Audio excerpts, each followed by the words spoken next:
the robber who never touched the floor and never got caught. In the winter of 1987, when snow fell like whispers over the city of Pittsburgh and street lamps flickered beneath a sky heavy with clouds, a man named Thaddeus Vale moved through the shadows with a silence so complete it defied belief. He wasn't tall, nor was he broad, just 5'9", wiry with fingers long enough to dance across piano keys or slip between window frames without a sound. His eyes, a pale gray like thawing ice, missed nothing. And though he stole from banks, jewelry stores, and even the homes of the wealthy in Shadyside and Fox Chapel, no one ever saw him run, no one ever heard his footsteps, and not a single footprint was ever found leading away from the scene. Before we begin, tell me, where are you listening from, and what time is it there? It started on a night thick with fog, the kind that clung to coat collars and muffled the distant wail of trains along the Monongahela River. The date was December 18th, just 3 days before Christmas. The First National Trust on Fifth Avenue had closed at 5, its vault sealed, alarms armed, security guards patrolling in pairs. Yet, by 10 past 2 in the morning, someone had bypassed every system without tripping a wire, without leaving fingerprints, without setting off motion detectors calibrated to sense the flutter of a moth's wing. What they found the next morning chilled the blood of the manager, a man named Harlan Wexford, who arrived at 6:30 sharp with coffee steaming in a paper cup. The front door was locked. The glass unbroken, the alarm panel glowed green, fully operational. But inside, the vault stood open, its steel door yawning wide like a slack jaw. $200,000 in cash, mostly 20s and 50s, bundled in rubber bands, was gone. Also missing, a collection of rare gold coins, appraised at over $400,000, belonging to a reclusive collector from Sewickley. And yet, there were no signs of forced entry, no scuff marks on the floor, no grease on the keypad, nothing. Only one thing puzzled the investigators more than the theft itself, the surveillance footage. On the tape, recorded from a camera mounted high in the corner of the lobby, there was no intruder, just darkness. Static. Then, at exactly 2:12 a.m., a flicker, a distortion, like heat rising from asphalt. For 3 seconds, the image warped. When it cleared, the vault door was slightly ajar. But no figure appeared, no hand reached in, no shadow passed. It was as if the money had simply decided to leave on its own. By midweek, newspapers across Pennsylvania carried the headline, "Phantom Thief Strikes Pittsburgh." Radio stations played eerie synth music behind breathless reports. Police Chief Lyle Mancini held a press conference, his voice tight with frustration, insisting that no man can walk through walls and vowing that the perpetrator would be caught. But deep down, even he felt a chill he couldn't explain. Because this wasn't the first time. 3 months earlier, in September of 1987, the Regal Jewelers on Walnut Street had been hit under nearly identical circumstances. Surveillance showed nothing. Alarms never sounded. The safe opened as if by magic. A string of black pearls, once worn by a silent film star, vanished without a trace. And again, no footprints. No fingerprints. No scent for K9 units to follow. Then, in November, it happened at the Carnegie Savings and Loan in Mount Lebanon. This time, a motion sensor near the back office did register something, but only for half a second. The reading? A weightless disturbance, like air shifting in a vacuum. Investigators dismissed it as equipment malfunction, but Thaddeus Vale knew better. He wasn't a criminal by birth, nor was he driven by greed. Born in a coal mining town in West Virginia Welch, population 3,000, he'd grown up in a house with no running water and a roof that leaked when it rained. His father died in a mine collapse when Thaddeus was 9. His mother worked double shifts at a diner, her hands cracked from dishwater and cold. By the time he was 16, he taught himself to pick locks, not because he wanted to steal, but because he needed medicine for his younger sister, Lyra, who suffered from seizures doctors said were nervous in origin and expensive to treat. His first break-in was clumsy, a pharmacy at midnight, gloves too big, heart pounding like a war drum. He took only what he needed, phenobarbital, syringes, a bottle of cod liver oil, left a note behind, written in careful script, "I will repay you." TV. No one ever came looking. Over the years, he grew quieter, faster, more precise. He studied architecture, mechanics, airflow patterns, and human behavior. He learned how to move without displacing air, how to step where pressure sensors weren't calibrated, how to exploit blind spots in infrared fields. But his greatest skill, his secret, was not technology. It was timing. Thaddeus didn't walk during heists. He floated. Not literally, of course, but close enough to fool machines, cameras, and instincts alike. Through a combination of controlled breathing, muscle relaxation, and an almost meditative state of balance, he could reduce his physical impact to near zero. He wore custom shoes lined with aerogel foam, lighter than air, insulating, silent. His clothing, tailored from a blend of synthetic fibers used in aerospace gear, absorbed light and muffled sound. He moved in rhythm with the building's natural vibrations, the hum of HVAC systems, the creak of settling beams, so that his presence became part of the background noise. And he never touched the floor. Not directly. Instead, he used a technique he called shadow stepping, placing each foot on the very edge of tiles, where grout met wall, or balancing on the lip of a baseboard, distributing his weight across multiple micropoints. In some cases, he'd enter through ventilation shafts, descending slowly on ropes made of braided Kevlar thread, thin as spider silk, strong as steel. He'd hang suspended above carpets, vaults, marble floors reaching down, with tools shaped like fishing rods to retrieve items without ever grounding himself. To the world, it seemed impossible. To him, it was survival. By early January of 1988, the FBI had assigned Agent Rhoda Keene to the case. A veteran of white-collar crime divisions, she'd transferred from Quantico after solving a series of art thefts in New Orleans using behavioral profiling. She was sharp, skeptical, and immune to sensationalism, but even she paused the first time she watched the grainy bank footage from Fifth Avenue. "There's no one there," she muttered, rewinding the tape for the 7th time. Her partner, Dale Haskins, leaned forward. "Maybe it's a glitch." "No," she said, voice low. "Look at the dust motes. See how they shift right before the vault opens?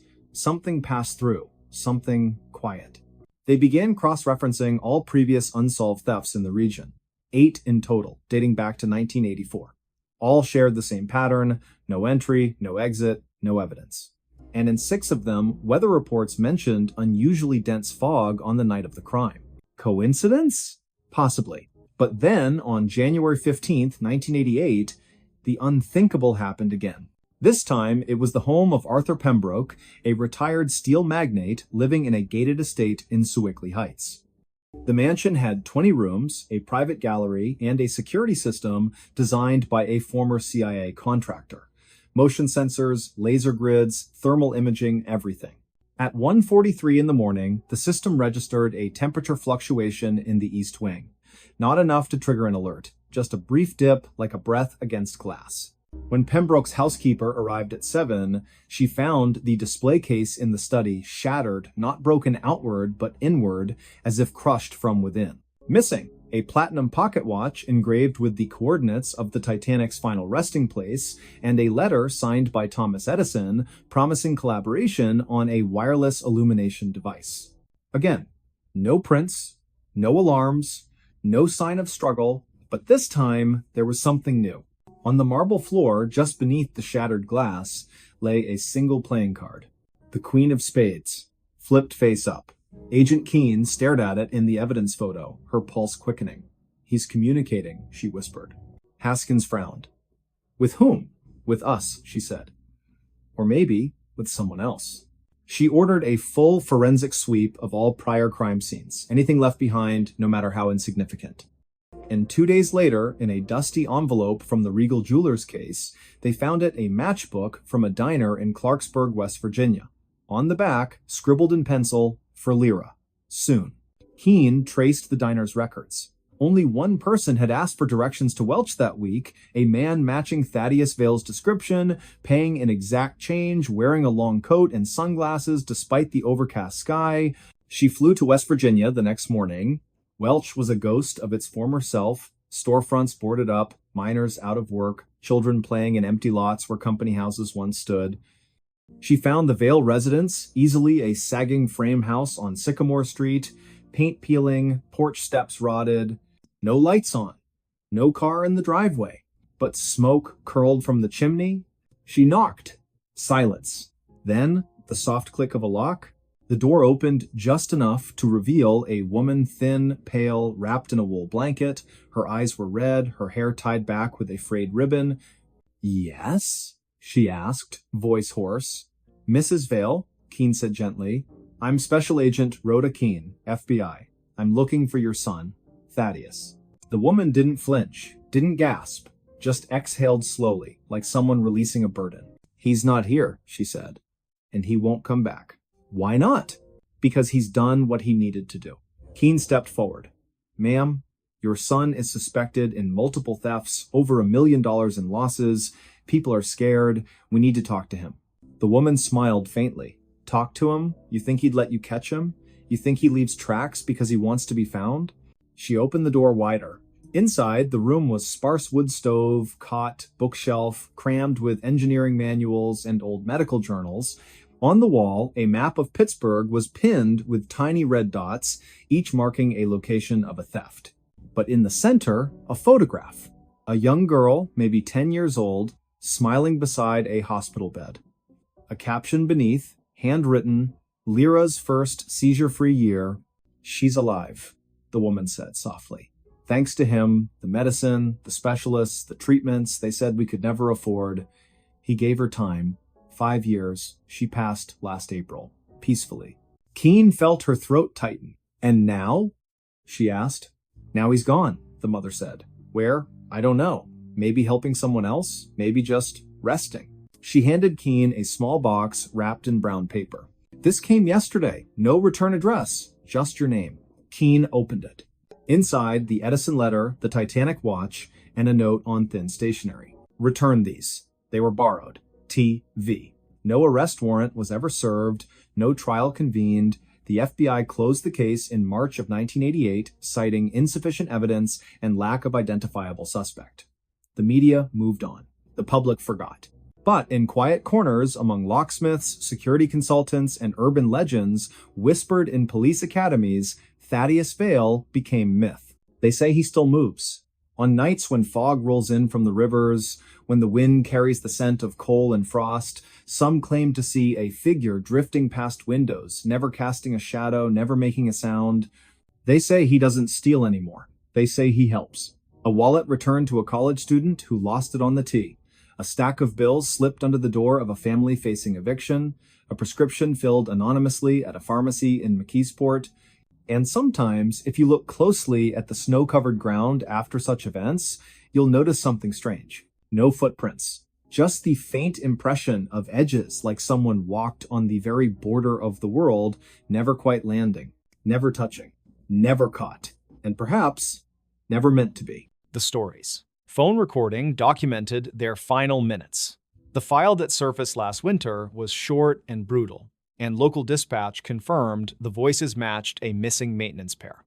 Greta Lyle, 32, a small-town reporter, listened 3 times before writing anything because the last minute hid everything important.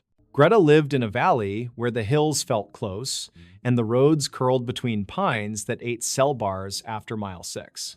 Her editor wanted a follow-up on the county's mothballed call boxes, and she planned a simple piece about budgets and weathered steel. The plan changed when a man left a padded envelope at the office desk, and the receptionist slid it toward Greta. Inside lay a cheap thumb drive and a handwritten note that said, "Play it now," which was not exactly subtle guidance. The audio began with tires crushing wet grit and a fan belt squeal, then a breathy laugh that carried a little nervous catch.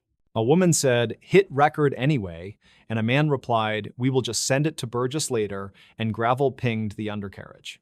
Greta paused there and rewound because archived calls mentioned a supply clerk named Burgess, and the tone was easy routine. Dispatch had logged their crew leaving the yard after lunch, and the destination was a ranger turnout near a decommissioned radio tower. The county named them as Mara Keene, 29, and Colby Ash, 33. Both contract road technicians paid hourly wages. They were fixing marker posts along a flood reroute where tourists kept missing the detour, according to a memo Greta later obtained. She kept a yellow notebook, and she recorded exact timestamps straight from the audio, then cross-matched with the dispatch exit time.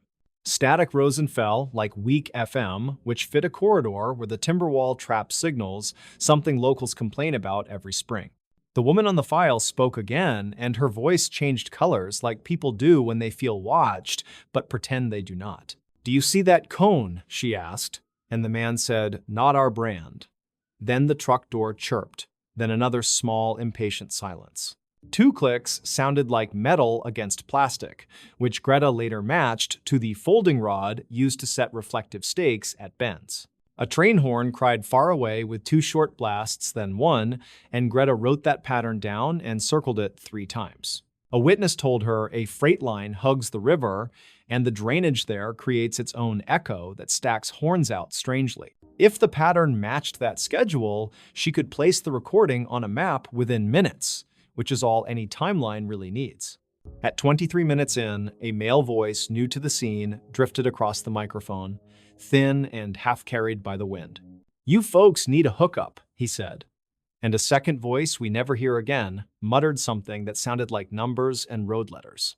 Greta paused again and wrote an underline under the word hookup because that is tow slang, and Colby worked nights at an actual wrecker. He would not pay cash for a roadside pull unless something felt wrong, and the county did not call contractors to rescue their own truck. Colby said, "We are good," and the stranger answered, "Road is closed ahead," which matched a rumor about impassable washouts that week.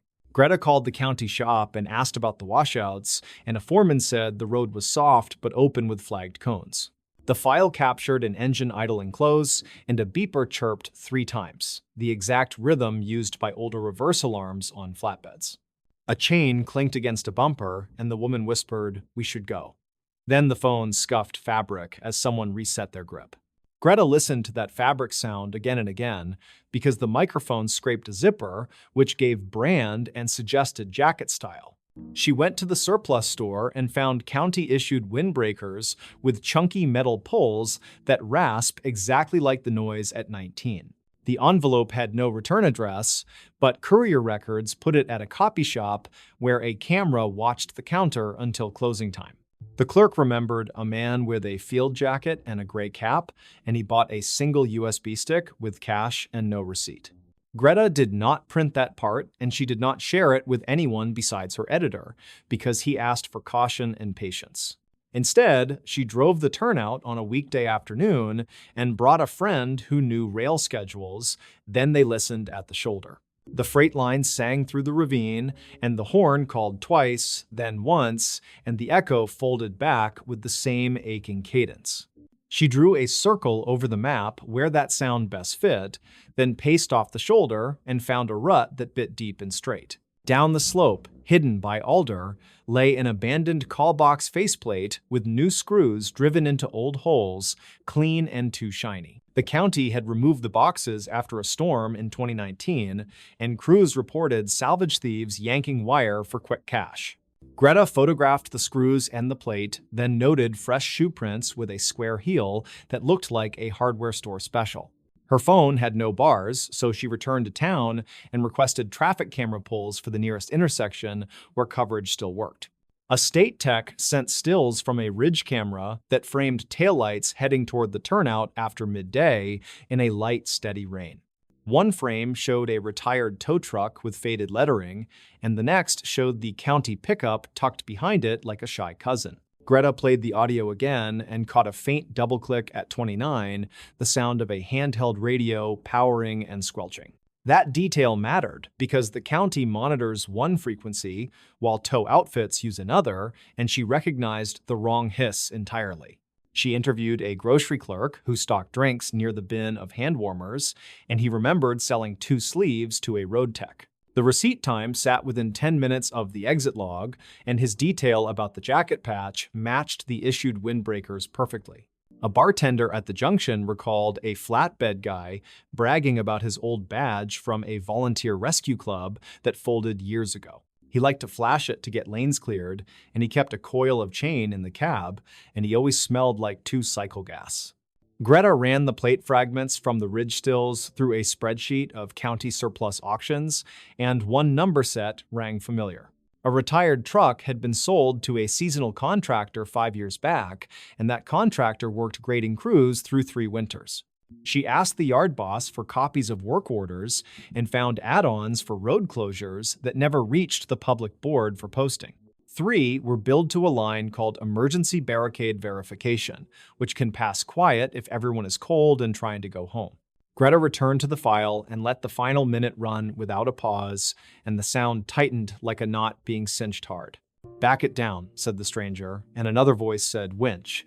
Then the engine strained, then the woman whispered, "No, wait, please." Her phone captured boots on gravel and a hollow shutter like a box panel being struck by a fist, then a clatter of chains settling again. Colby said, "We are leaving," and the stranger replied, "Road is closed."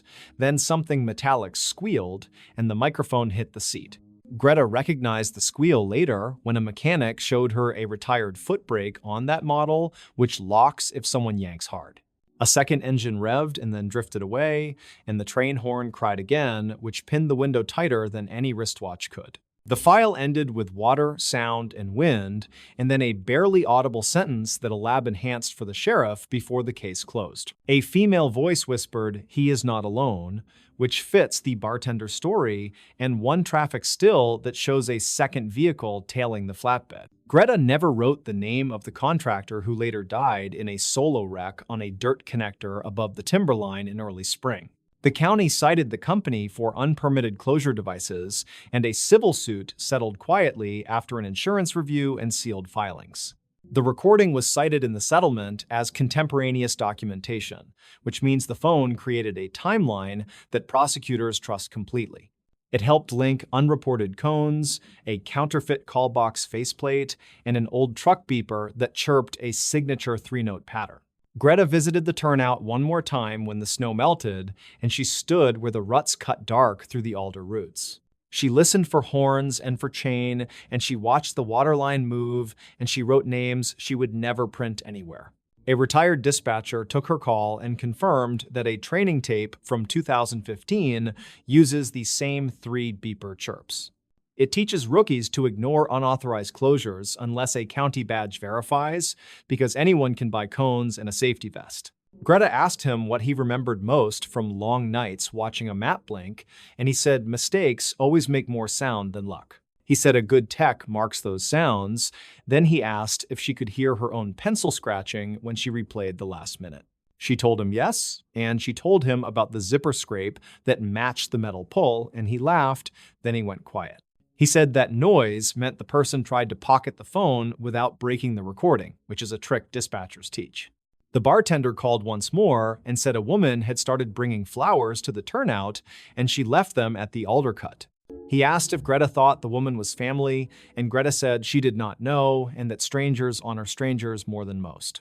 The editor killed 2 paragraphs about the towing club because it would invite noise, and he preferred the clean arc of small clues. Greta agreed, because the point was not a club or a badge or a wreck, but the way ordinary objects built a clear end. She listened one last time and heard something she had missed, which happens when minds want answers and forget to trust the quiet.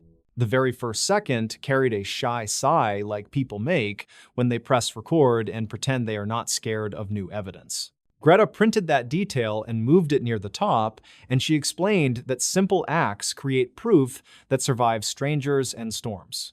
She never used the word hero, and she never used wild language, and she left the title to her editor, who kept things plain. When the story ran, the county announced a permanent fund for roadside beacons that log closures to a public map without excuses. Visitors call it the green light board, and techs call it the quiet wall, and the valley calls it the keen rule. Greta keeps the thumb drive in a small drawer, and she checks the timestamps now and then, and they have not changed.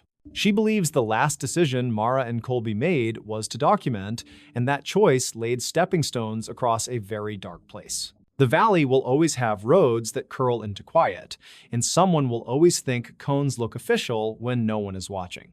She writes that the recording made their last minutes heavier than memory, which fades and bends, and lighter than rumor, which never ends. On clear nights, the ravine carries sound like a wire, and 2 short horn calls followed by one still tag the hour. Greta parks on the shoulder, keeps her phone in her pocket, and lets the quiet work without her voice explaining every piece. The story of the thumb drive is not about a monster in the trees or a curse pinned to bad weather. It is about a phone and a breath, and the way background noises can draw a map that people can follow later. She ends notes with a sentence she never printed, because printed promises feel heavier than memory deserves when strangers are gone. Someone pressed record, and someone stayed brave for long enough, and the evidence they made did not let the valley forget. They found a shipwreck, but it wasn't supposed to exist. It was late autumn in the year 1957 when a group of marine surveyors working off the coast of Maine stumbled upon something that defied every known record, something buried beneath layers of silt and kelp cradled by the cold Atlantic floor. The vessel, partially collapsed but unmistakably intact in sections, lay at a depth of nearly 200 feet just beyond the continental shelf near Monhegan Island. What made the discovery so unnerving wasn't merely its condition, it was the design.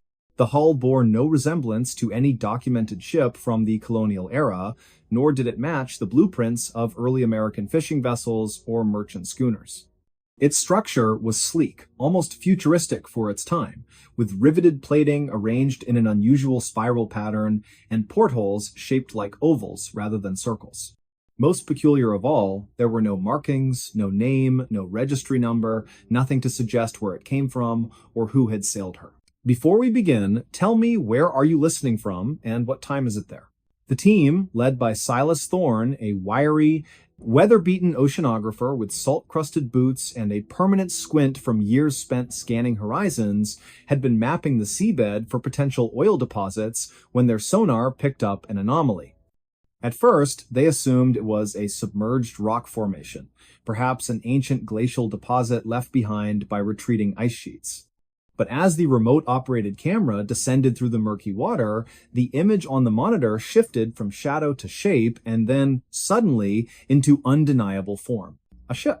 Not just any ship, but one that looked as though it had been placed there deliberately, like a secret meant to stay hidden. Silas leaned forward in his chair aboard the research vessel Auriga, his breath catching in his throat. "Back it up," he said, voice low, almost reverent. "Just a few feet, let's get a wider angle." The technician obeyed, guiding the submersible drone backward.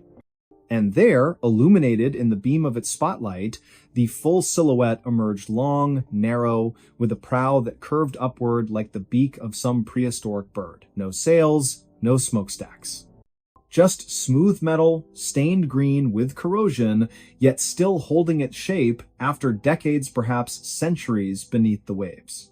"What in God's name?" murmured Elric Voss, the expedition's lead historian, a man whose knowledge of maritime archaeology spanned 3 continents. He adjusted his glasses, peering at the screen as if trying to decipher a dream. "That isn't 18th century. Not even close. Look at the bow. There's no reinforcement for ramming, no figurehead mount. This isn't built for wind, it's built for speed." The date was November 12th, 1957. The sky above the Auriga was overcast, heavy with the promise of winter storms. Waves slapped against the hull with a steady rhythm, and the air smelled of brine and diesel. Inside the cramped control cabin, tension hummed like a live wire. Every eye was fixed on the monitor, every breath seemed too loud. They sent the drone closer, the camera swept across the deck, or what remained of it. Hatches were sealed shut, fused by time and pressure. One side of the ship had caved inward, likely from implosion or collision, but the other remained surprisingly intact. Then, as the light passed over a recessed panel near the stern, something glinted. Not metal, glass, crystal? The technician zoomed in. Embedded in the hull was a circular window, thick, convex, and darkened with age, but behind it, faintly, something shimmered. A reflection. Or perhaps movement? "No," Elric whispered. "That's impossible. Could be sediment shifting?" Someone offered, though their voice wavered. Silas didn't respond. He stared, unblinking. Because for a fraction of a second, less than a heartbeat, he thought he saw a shape pass behind the glass. A silhouette. Human? Not quite. Too tall. Too still. They pulled the drone back immediately. Protocol demanded caution. Unknown wrecks could be unstable, even dangerous. But curiosity, once ignited, is not easily quenched. That night, aboard the Auriga, the crew gathered in the mess hall, steaming mugs in hand, voices hushed, logs were reviewed, charts studied. No vessel matching the description had ever been reported missing in those waters. No distress calls, no sightings, nothing. And yet, there it was. Over the next 3 days, they launched 2 more dives. Each time, the images grew clearer. Inside the ship, via a breached section near the midship, the camera revealed corridors narrow, sloping downward at a slight incline, lined with smooth walls that looked almost molded, not welded. There were no ladders, no handrails. Instead, shallow grooves ran along the floor, as if designed for bare feet or something else entirely. Instruments mounted on the walls resembled dials, but their markings were alien circles within triangles, symbols that bore no relation to any known language. One device, partially intact, emitted a faint hum when the drone's light touched it, a vibration so low it was felt more than heard, resonating through the submersible's frame. Elric spent hours comparing the findings to classified naval projects, Cold War prototypes, even rumored Soviet stealth crafts. Nothing fit. The materials alone, alloys later identified as a titanium-zirconium composite, were not in use until the 1980s. How had such a ship ended up at the bottom of the Atlantic in what appeared to be a state of preservation far exceeding its age? Then came the photograph. On the 4th dive, the drone captured an image inside what might have been a control room. In the center stood a pedestal topped with a translucent sphere, cracked but still glowing with a soft internal light blue, pulsing faintly like a slow heartbeat. Around it, 6 seats were arranged in a semicircle, each molded to the shape of a body, but not a human body. The limbs were elongated, the spine curved unnaturally, the headrests were too large, too high. Silas refused to believe it. It's erosion, he insisted. Water distortion, trick of the light. But Elric knew better. He had seen cave paintings in France that depicted beings with stars for eyes. He had read declassified documents about Project Sign, about pilots who spoke of disc-shaped objects over New Mexico in 1947. This was different. This was physical, tangible, buried, yes, but waiting. The decision was made to bring up a sample. A small fragment of the hull, carefully extracted using hydraulic cutters. It was placed in a sealed container, stored in the ship's lab. That night, the temperature aboard the Auriga dropped without explanation. Crewmen reported hearing whispers in the ventilation shafts, soft, rhythmic, not in any language they recognized. One sailor, Jorvik Menet, swore he saw a reflection in the porthole of his cabin, not his own, but a face, long and pale, watching him from the dark water outside. By morning, the fragment was gone. Not stolen, not misplaced, vanished. The container was intact, locked, undamaged, but inside, empty. Only a fine dust remained, clinging to the sides like ash. Panic began to spread. The captain ordered the mission aborted. They would return to port, file a report with the Navy, and let others decide what to do. But as the Auriga turned east toward Rockland Harbor, the sonar pinged again, this time not from below, but from behind. Something was rising from the wreck, slowly, deliberately. Silas rushed to the deck. The sea was calm, the sky breaking into pale streaks of dawn. But beneath the surface, a disturbance formed a column of bubbles, spiraling upward like a vortex. And then, for just a moment, the water shimmered, as if refracting light from an unseen source. A low tone echoed through the hull, deep and resonant, vibrating the bones of everyone on board. No one spoke, no one moved, and then, silence. When they reached shore, the official report cited equipment malfunction, sonar misinterpretation, and possible geological activity. The footage was classified, the logs were sealed, the crew dispersed, some transferred, others retiring abruptly. Silas Thorne submitted a detailed addendum, only to have it returned with a single sentence stamped across the cover. Information not consistent with established records. He never spoke of it again, not publicly. But in the attic of his cottage in Boothbay Harbor, tucked beneath a loose floorboard, he kept a notebook. pages filled with sketches, coordinates, and one haunting phrase repeated over and over, as if trying to convince himself it wasn't supposed to be there, it wasn't supposed to exist. Years passed. The story faded into rumor told in hushed tones at coastal bars, scribbled in the margins of obscure journals. Some claimed the wreck resurfaced during a storm in 1973, seen by lobstermen off Matnicus Isle. Others said the Navy recovered it in secret, towing it under cover of fog to a facility in Portsmouth. A few even believed the ship was never human at all, that it had arrived from somewhere else, crash landing in the ocean long before history began recording names and dates. Elric Voss, in his final interview before passing in 2004, was asked if he thought the truth would ever come out. He paused, then smiled faintly. "Truth?" he said. "Sometimes the truth isn't something you find, it's something that finds you. And perhaps, somewhere beneath the cold rolling waves off the coast of Maine, it's still waiting. The sea keeps its secrets well. But not forever. Because even now, on quiet nights when the wind dies down and the stars hang low over the water, fishermen swear they hear it, a faint pulse rising from the deep, a rhythm, a signal. As if something down there is waking up." 1972 prophecy predicted the end. What happened next is worse. It was the winter of 1972 when a quiet tremor passed through the small town of Black Hollow, nestled deep in the Appalachian foothills of eastern Kentucky. Snow had begun to fall early that December, blanketing the crooked rooftops and winding dirt roads in a hush so thick it seemed to muffle even thought itself. The air carried the scent of pine and wood smoke, and the few residents who braved the cold moved with slow, deliberate steps, boots crunching over frost-laced gravel, breath curling into ghostly wisps beneath flickering porch lights.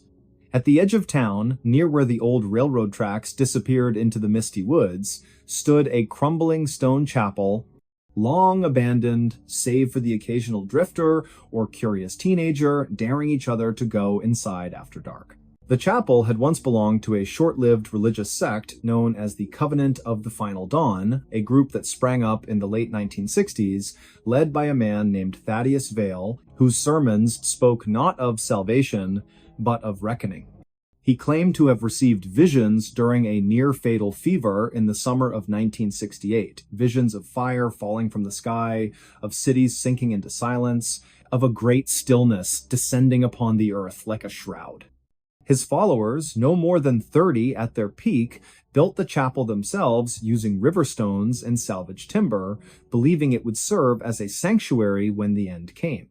And according to Vale's final prophecy, inscribed in charcoal on the chapel's inner wall just days before he vanished without a trace, the end would arrive precisely at 3:17 in the morning on December 21st, 1972. Before we begin, tell me, where are you listening from and what time is it there? Now, nearly 5 decades later, the date stirs faint echoes in those who remember.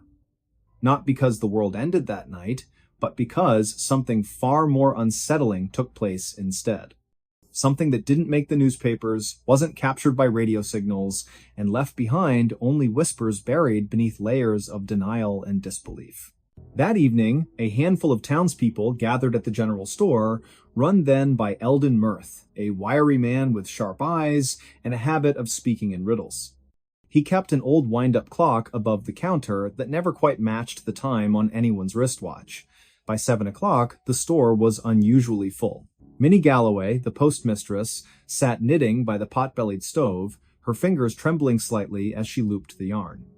Young Corwin Bellwether, barely 16, leaned against the glass case of penny candy, staring out at the snowfall with a look of eerie calm. And in the back corner, nursing a cup of black coffee, sat Lyriel Crane, a woman who'd arrived in Black Hollow only weeks earlier, claiming to be researching local folklore for a university in Ohio.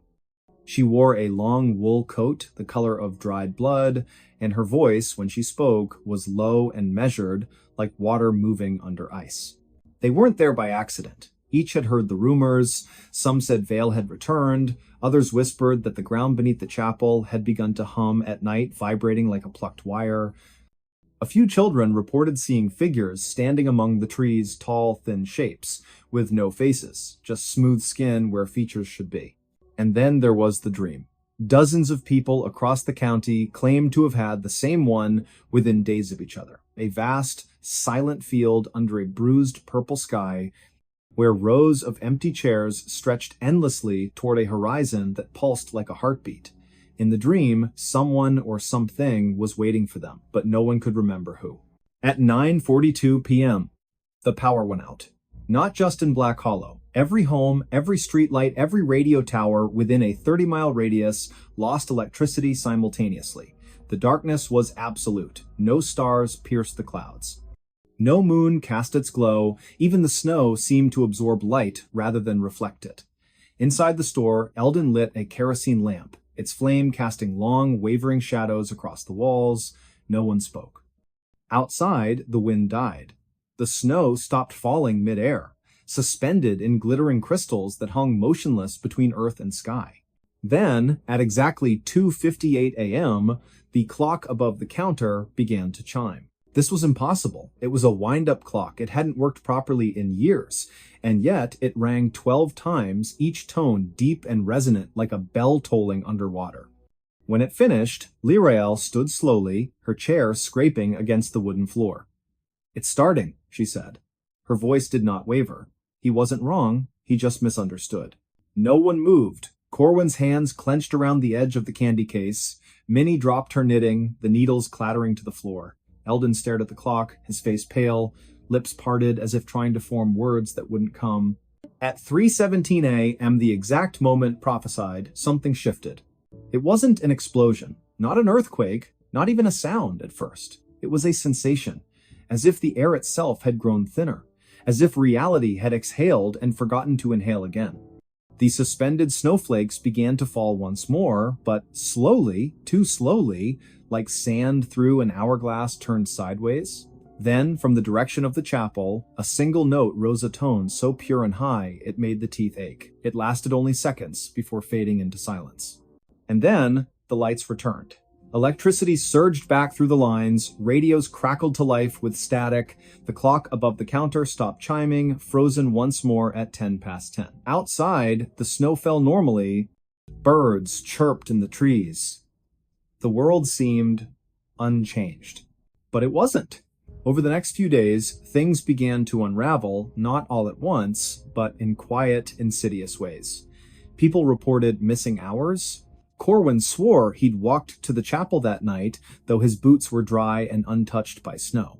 Minnie found letters in her mailbox addressed to people who had died years ago, written in handwriting she recognized but couldn't place. Eldon discovered that his wind-up clock now ran backward, its hands creeping counterclockwise with unnerving precision.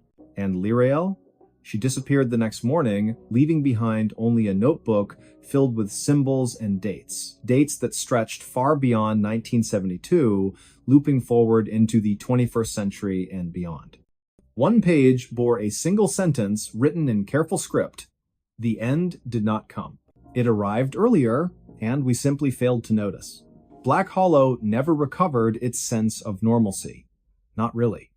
Children born after that winter often spoke of dreams they couldn't explain, of standing in line, barefoot on cold stone, waiting to cross a bridge that led nowhere. Some grew up unable to feel fear. Others could not cry. A few claimed they remembered lives they'd never lived, names they'd never been given, cities that didn't exist on any map. The government eventually sent investigators, men in dark coats, who asked questions but took no notes. They visited the chapel, found nothing but dust and mildew, and declared the site structurally unsound. It was demolished in the spring of 1973. No records remain of what they may have seen or chosen to ignore. Yet, the strangest part isn't what happened that night, it's what continues to happen. Because every December 21st at precisely 3:17 in the morning, clocks across the region stop. Not all of them, just enough. And in homes near the old rail line, people wake suddenly, hearts pounding, convinced someone has just whispered their name.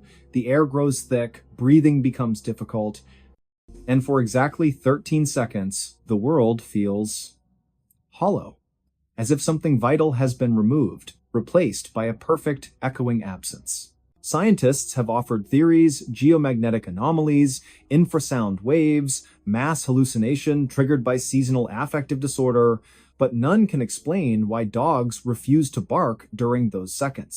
Why newborns delivered at that exact time never cry. Why, in rare cases, individuals report seeing a figure standing at the foot of their bed, tall, gaunt, wearing a long coat, holding a notebook open in one hand, writing steadily with the other. And perhaps most chilling of all, why some who experience it claim to recognize the figure. Not from photographs, not from stories, but from dreams, from memories that don't belong to them. In the years since, scattered accounts have surfaced: letters tucked into library books, audio recordings uploaded to obscure corners of the internet, diary entries found in attics after the owners have passed. All speak of the same phenomenon, all mention the date.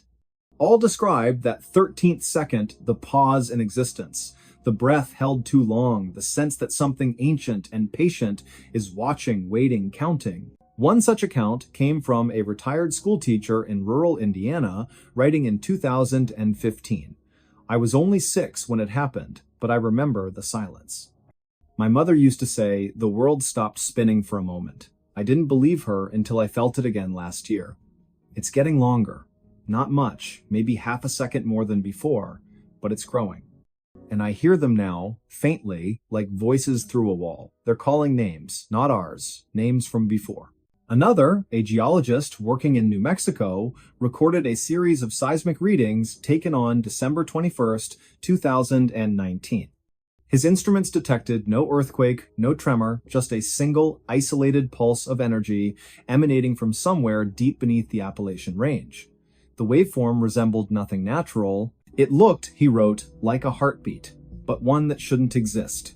And then there's the recording, widely dismissed as a hoax, that surfaced on a now-deleted podcast in 2022. It begins with ambient noise, wind, distant traffic, the rustle of fabric. Then, at exactly 3:17 a.m., everything cuts out. For 13 seconds, there is only silence. And then, just as abruptly, a voice, soft, genderless, speaking in perfect English with no discernible accent, says, "We are sorry, it must be this way. You were never meant to wake up." The recording ends there. To this day, no one knows who made it or why. But here's what no one wants to admit. The prophecy wasn't wrong. It was precise. The end did come on December 21st, 1972 at 3:17 in the morning. But it wasn't the end of the world. It was the end of reality, at least, the reality we believed we inhabited. What followed wasn't destruction. It was replacement, a subtle, seamless overwrite. Like changing film in a projector while the audience watches, unaware, the image has shifted. Those who felt it, the ones who woke in terror, who sensed the absence, who saw the figure in the coat, they're the ones who almost broke through. And the ones who remember fragments, who carry the weight of knowing something is deeply off, they're not crazy, they're the survivors of a transition no one else acknowledges. And the worst part? It's still happening. Every year, the pause grows. Not enough for most to notice. But for those sensitive to the shift, the ones who've always felt out of step with the world, who dream in colors that don't exist, who hear music when no one is playing, it's becoming harder to ignore. Time doesn't flow the way it used to. Memories blur at the edges. Faces in photographs seem subtly wrong. Loved ones sometimes speak with slight delays, as if echoing from a room just out of reach. And in the deepest hollows of Appalachia, where the trees grow too close together and the fog never quite lifts, locals still avoid the old rail path after midnight. Hunters refuse to camp near the ruins of the stone chapel. And on cold December nights, when the wind howls just right, some swear they can hear faint chanting words in no known language, rising from beneath the earth. They say Thaddeus Vale didn't vanish, he was taken, not killed, not imprisoned, but promoted, given a role in whatever lies beyond the veil. And the notebook Lyra L left behind? It wasn't a record of the future, it was a ledger, a list of names, of souls who resisted the change, of those who might, one day, need to be corrected. So when you hear your clock tick strangely tonight, when your dog whimpers at nothing, When you wake suddenly, certain someone called your name, but no one's there, ask yourself, did the world survive 1972? Or did it merely continue pretending?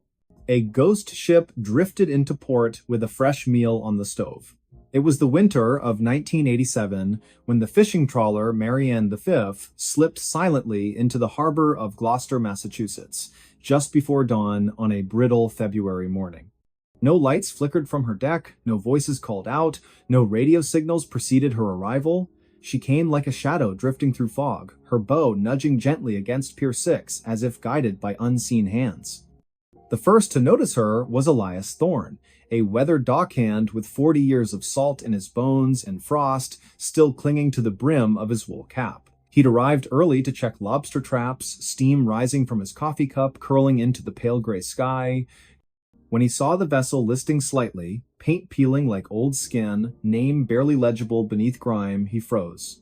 His breath caught, not from cold, but from instinct. Something was wrong. Deeply wrong. Before we begin, tell me where are you listening from and what time is it there? Elias approached slowly, boots crunching over frozen patches of seaweed and ice.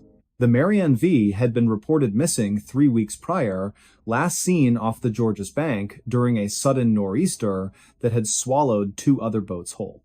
The Coast Guard had called off search efforts after 10 days, assuming all hands lost, and yet here she was, intact, afloat, and strangely, undisturbed. No signs of storm damage, no gaping holes in the hull, nothing overturned on deck, just silence. A thick, suffocating silence that pressed against Elias's ears like cotton. He called out once, twice, no answer. Then, steeling himself, he climbed aboard. The moment his boot touched the deck, he felt it a chill that wasn't from the wind. It coiled up from the wood beneath him, sharp and unnatural, as though the ship itself were holding its breath. He moved toward the wheelhouse. The door hung open, swaying slightly with the motion of the tide.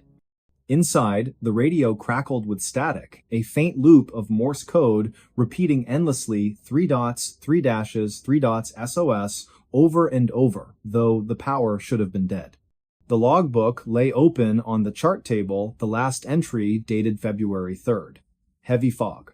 Currents erratic. Can't see land. Something in the water. The handwriting grew jagged, frantic, as if written under duress. Elias flipped back a few pages. Earlier entries spoke of routine hauls, calm seas, even jokes about Captain Rourke's terrible stew. But then, around January 28th, the tone shifted. Crew restless. Emery claims he saw lights beneath the surface, not bioluminescence, too steady, too deep. Emery Vale, third mate, quiet man from inland Maine who rarely spoke unless spoken to. He'd joined the crew only 2 months prior, replacing a man who'd quit mid-season, saying the boat felt haunted. Emery hadn't believed in ghosts, or so the others said. But his journal, found later tucked inside a duffel bag below decks, told a different story. Elias descended the narrow metal stairs into the galley, flashlight beam trembling in his grip, and there, on the cast iron stove, sat a pot, still warm. Steam curled lazily from its cracked lid, carrying the scent of onions, potatoes, and something meaty beef, maybe, or pork. A spoon rested against the rim, crusted with congealing gravy. Beside it, a chipped blue mug held tea, long gone cold, but unmistakably brewed that morning. Or the night before. Or whenever. Time didn't seem to matter here. He backed away, heart hammering. No one could have boarded without being seen. The harbor was monitored, no small craft had entered after midnight, and yet the meal was fresh. As if someone had stepped away just seconds ago. Then he heard it. A soft clink. From the mess hall, like a fork tapping a plate. He turned slowly. The door stood ajar. Darkness pooled beyond it. He pushed it open with the toe of his boot. Tables bolted to the floor. Benches intact. Nothing out of place. Except on the farthest table, set for four plates, each with a portion of stew untouched, forks laid neatly beside them, napkins folded, salt and pepper shakers aligned perfectly. And at the head of the table, a fifth plate. Empty. But the chair was pulled out. As if someone had just risen. Elias didn't scream, he didn't run, he simply stood there, flashlight shaking, breath coming in short white puffs, until the sound came, again not a clink this time, but a whisper, faint, guttural, from the sleeping quarters below. He didn't go down. Not then. He scrambled back onto the pier, shouting for help, voice raw with panic. By the time the Coast Guard arrived, the pot on the stove was cold, the steam had vanished. But the stew remained, uneaten, perfectly preserved, as if time had paused mid-bite. Captain Silas Rourke, grizzled veteran of 30 seasons at sea, was never found. Nor were his 3 crewmen, Emery Vale, Harlan Pike, and Jocelyn Crow, the youngest at 23, who'd signed on to save money for nursing school in Portland. Their personal effects were still in their bunks. Photos of family, letters half-written, toothbrushes damp, but no bodies, no blood, no signs of struggle, just absence. The investigation lasted 6 weeks. Divers scoured the hull, sonar scanned the seabed. Forensic teams analyzed the stew, confirmed it contained beef, carrots, and barley, cooked within hours of the ship's arrival. No toxins, no hallucinogens, nothing abnormal. Yet every sailor who boarded the Marianne V afterward reported the same thing. The smell of cooking food, even when the stove was cold, the sensation of being watched from empty rooms, whispers in low, guttural tones, always just beyond hearing. One junior officer, Lyle Mander, claimed he saw Emery Vale standing at the railing at 3:17 in the morning, staring into the fog, mouthing words he couldn't understand. When approached, the figure dissolved like mist. The ship was towed to dry dock, declared unsalvageable not due to structural damage, but because morale among crews plummeted. Men refused to work on her. Mechanics reported tools going missing, only to reappear in locked lockers. Electricians swore lights turned on by themselves, dim and flickering, casting long shadows that moved against the walls.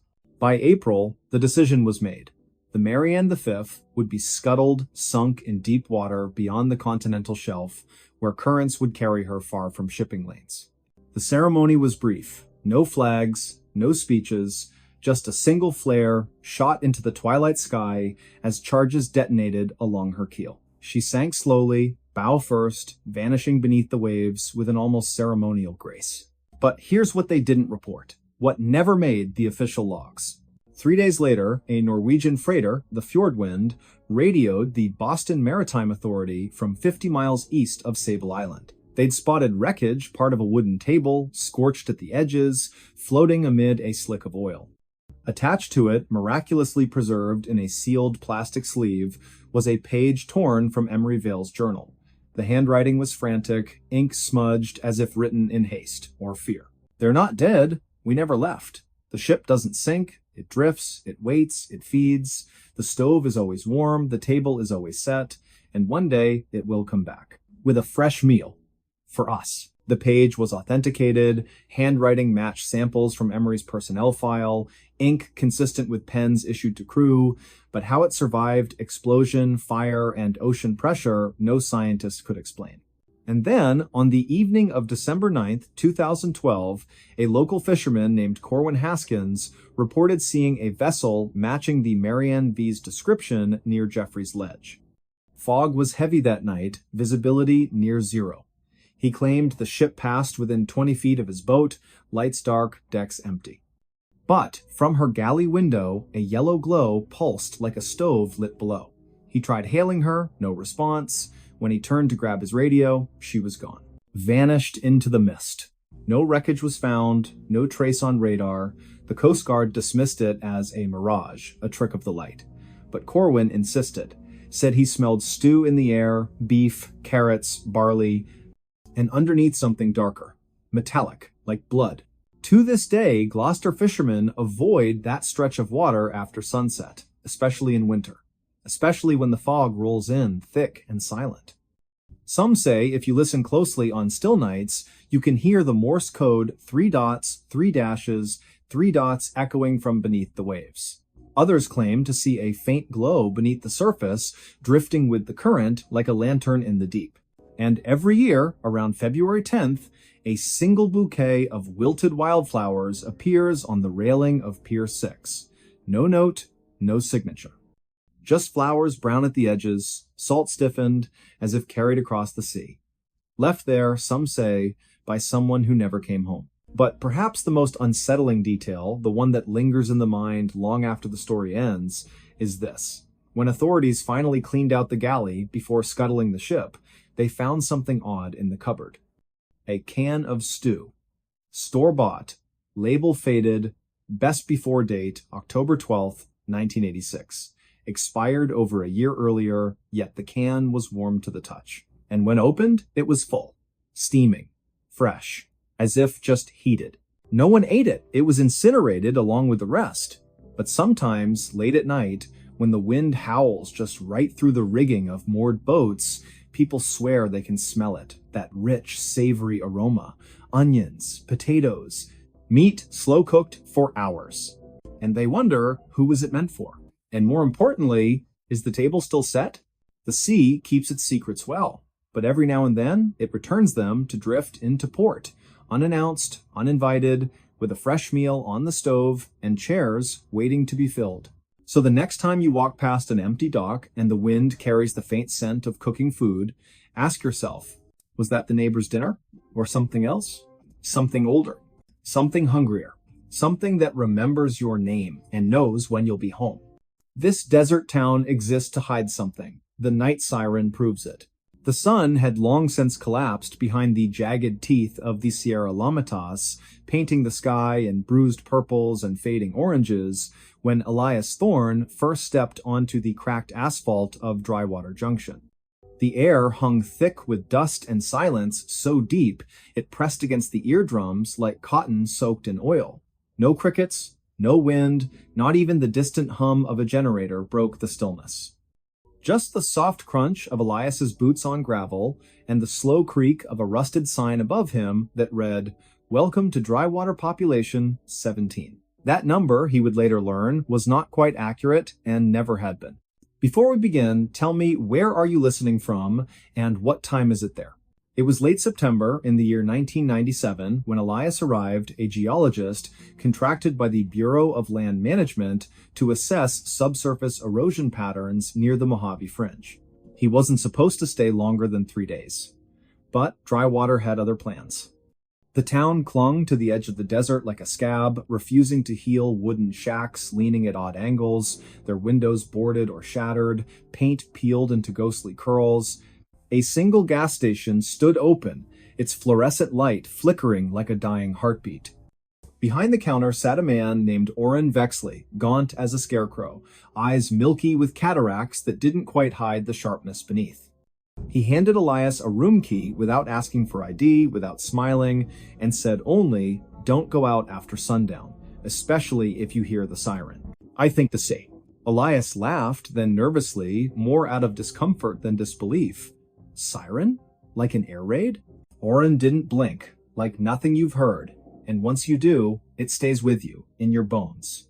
That night, Elias lay on a lumpy cot in room 4 of the Dustvale Motel, the ceiling fan turning with a lazy metallic groan. Outside, the moon hung low and yellow, casting long shadows that seemed too tall, too thin to belong to any natural object.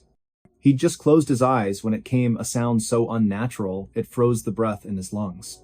It began faintly, like whine through a canyon, but quickly swelled into a high-pitched wail, melodic yet dissonant, rising and falling in intervals that defied human tuning. It wasn't electronic.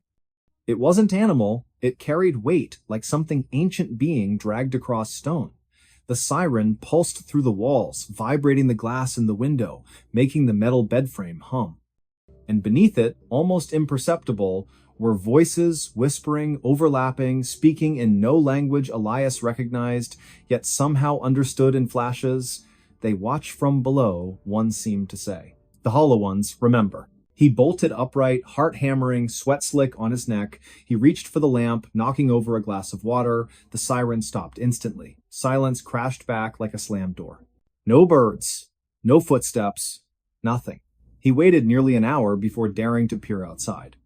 The street was empty, but in the dirt beside the motel's foundation, something caught his eye: footprints. Small, barefoot, too narrow to be human. They led from the edge of the lot toward the dry riverbed, vanishing where the sand turned black and glassy, as if scorched by fire. The next morning, Elias tried to ask about the siren at the diner, the Rust Spoon, a dim place with cracked vinyl booths and coffee that tasted like burnt rubber. A woman named Merelda Cray sat nursing a cup, her hair pulled back so tightly it made her cheekbones look like knife edges. She looked up when Elias mentioned the sound. "You heard it," she said flatly, not a question. "I did. What is it? Some kind of test? Military?" Merelda set her spoon down with a click. "The siren calls them, brings them closer. We used to have a curfew during the war, World War II, 1943, when the army came through. Built something underground, said it was radar, but the siren started then. First time, then stopped for years, came back in 1978, again in 1989. And now it sings every few nights." Elias frowned. "Who built it?" She leaned forward, voice dropping. "Not who, what? They weren't soldiers, not all of them. Some wore uniforms, yes, but others moved wrong. Too smooth, too quiet. One of them, he had no shadow." Elias wanted to dismiss her as paranoid, superstitious, but the footprints, the silence, the way the townspeople avoided certain streets after dark. And Oren, when questioned, simply muttered, "We keep the lights off, we don't answer doors, and we never ever whistle at night." Curiosity became obsession. Over the next week, Elias combed through the county archives in nearby Blythe, though most records from the mid-20th century were missing or burned.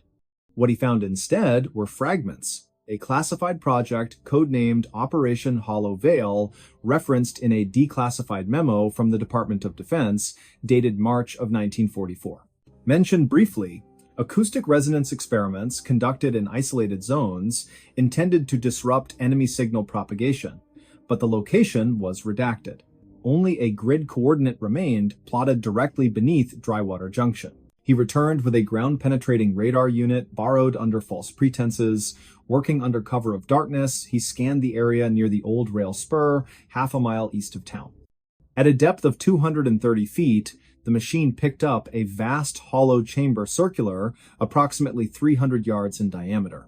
And inside, intermittent pulses of energy, rhythmic, like a heartbeat. Then, on the seventh night, the siren returned, louder than before. This time, Elias was ready. He recorded it on a reel-to-reel tape recorder, the kind used for field seismology. As the sound poured from the speakers in his motel room, slowed to half speed, the whispers emerged clearer. Not words, more like impressions, layered beneath the tone. "We sleep beneath the salt," one seemed to convey. "The door must not open. The watcher is blind, but listens." And then, just before the tape ended, a child's voice, soft, trembling, said, "Daddy, why won't the stars come back?" Elias sat frozen, because that voice, he knew it. His own daughter, Lyra, had spoken those exact words the night before she died in a car accident 2 years prior, words never recorded, never shared with anyone. How could a desert town in California know that? He confronted Oren the next day, waving the tape. "What is this place? What are you hiding?" Oren stared at the device, then slowly reached under the counter. He placed a small object on the glass, a rusted metal disc, etched with symbols that looked neither human nor machine-made. Angular. Flowing. Alive. "This was found in the shaft," Oren said. 1951. By a miner named Heston Pike. He went mad within a week. Spent his last days scratching equations on his cell walls. Said the siren wasn't a warning, it was a lullaby, meant to keep something asleep. Elias's hands trembled. Asleep? Oren nodded. Underground. Beneath the old test site. The government thought they were building a bunker, but they weren't digging down, they were uncovering something that was already there. Long before us. Long before anything. And the siren? Elias whispered. It sings to it, calms it. When the power fails, or when someone like you pokes too hard, the song fades, and it stirs. That night, the electricity cut out across Drywater. No explanation, no surge, just darkness. Elias stood at his window, watching. Every house was dark, except one. A small cottage at the edge of town, its porch light blinking in a pattern. 3 short, 3 long, 3 short. Morse code? SOS. But no one went to help. Instead, doors locked, windows shuttered, and from somewhere far below, a deep subsonic rumble began, felt more than heard, like the earth itself grinding its teeth. Then, faint at first, the siren rose again, this time not from the town, but from beneath it. And this time, it wasn't singing to keep something asleep. It was screaming because it had woken up. Elias grabbed his gear and ran for his truck. But as he turned the key, the engine wouldn't catch. Again. Again. Nothing. He looked up and froze. Standing in the middle of the road, silhouetted by the pale moon, was a figure. Tall, thin, limbs too long, moving with a jerking grace, like a puppet tested by invisible strings. Its head tilted slowly, unnaturally, until it faced him. No face, just smooth skin stretched tight. And from its chest, where a heart should be the siren's melody, pulsed outward, vibrating the air, distorting the light. Elias stumbled back, falling against the truck. He fumbled for the tape recorder, pressed play. His daughter's voice echoed into the night. "Daddy, why won't the stars come back?" The figure paused. Then, in a voice that was not a voice, more like dozens of whispers threaded through metal, it replied, "Because we ate them." Elias didn't scream. He couldn't. His throat sealed shut, his lungs locked. The thing stepped forward, each movement accompanied by a soft chime, like glass bells underwater. But then, faint at first, a new sound joined the chorus. From the gas station, Oren had climbed onto the roof. In his hands, a battered horn, an old railroad signal, rusted and dented. He blew into it with all his strength. A deep, mournful note rolled across the desert. The figure stopped, turned. Another blast, and another. From other houses, lights flickered on, not electric oil lamps, candles. People emerged, carrying instruments, tin whistles, hand drums, a warped violin. They formed a circle around the edge of town and began to play not music, but a complex sequence of tones, rising and falling in precise patterns. The siren from beneath the earth faltered. The figure twitched, then slowly, painfully sank to its knees. Its form blurred, like heat over asphalt, and then collapsed into a pile of fine gray ash. Silence returned. But not peace. Oren approached Elias, breathing heavily, the horn dangling from his fingers. "You shouldn't have come back," he said. "Now it knows your voice, knows your grief. It'll call to you again. In dreams, in static, in the silence between radio stations." Elias swallowed. "What was that thing?" "A scout," Oren said. "A listener, sent ahead. If the song stops for too long, they send more, and if the song dies completely, he didn't finish." "What happens?" Oren looked toward the horizon, where the first hint of dawn stained the sky blood red. "The sky goes dark, not at night, forever, and the ones below climb up." Elias left Drywater the next morning. Officially, he filed a report citing geological instability and abandoned infrastructure. Unofficially, he destroyed the tapes, except one. The one with his daughter's voice. He kept that buried in a safe behind a false wall in his Denver apartment. But sometimes, on still nights when the power blinks, he hears it, a faint, melodic wail, coming not from outside, but from within the walls. And when he presses his ear to the plaster, he doesn't hear the siren. He hears knocking. 3 taps. Pause. 3 more. Then a whisper. "Let us sing you to sleep." To this day, no satellite imagery shows Drywater Junction clearly. Clouds always seem to gather above it, even in drought. GPS signals fail within a 5-mile radius. And travelers who claim to have passed through often cannot recall the name of the town, only the silence, only the feeling of being watched from below.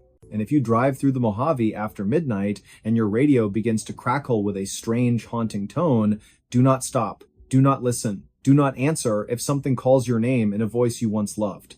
Because some towns exist not to welcome, but to warn. And Drywater is still singing. The stories. Why these ranger station receipts still don't add up. In the fall of 2016, a set of receipts found at a remote ranger station raised more questions than answers. The station sat near a state forest in northern Oregon, surrounded by tall fir trees and steep dirt trails. It was used mostly during summer fire patrols, but in October it was supposed to be empty. Yet someone had been there recently enough to leave coffee stains on the counter and fresh tire tracks outside. The main caretaker that year was a 41-year-old ranger named Ellis Grady. He had worked for the state forestry department for over a decade and was known for being organized.